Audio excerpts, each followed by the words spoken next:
selesai. Itu ada banyak ya. Contohnya itu yang pertama adalah perundungan secara fisik. Contohnya itu ada menonjok, mendorong, memukul, menendang, menggigit, menjambak dan mencubit. Lalu ada yang secara verbal, yaitu mengolok-olok, mengejek-ejek, mengancam, menuduh, memfitnah, memalukan orang lain di tempat umum, menyebarkan rumor, berkata kasar, menyakitkan atau merendahkan kepada seseorang.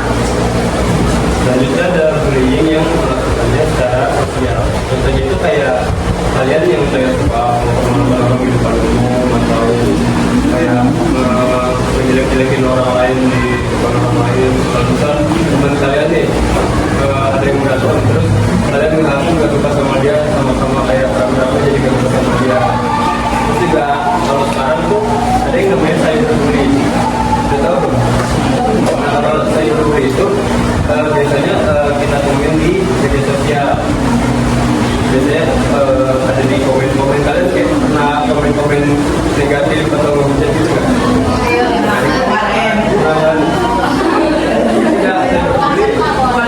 Ada juga yang kayak di game. Kalian kalau main game suka ngata-ngatain orang nggak?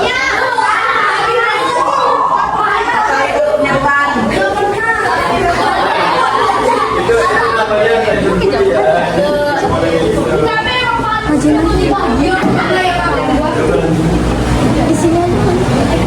Jadi selanjutnya ada dampak. Nah, dampak itu sama aja kayak akibat. Jadi hubungan itu banyak dampaknya. Yang pertama itu ada dampak bagi korban. Dampak bagi korban itu terbagi jadi dua. Ada dampak fisik sama psikis. Kalau fisik itu yang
terus ada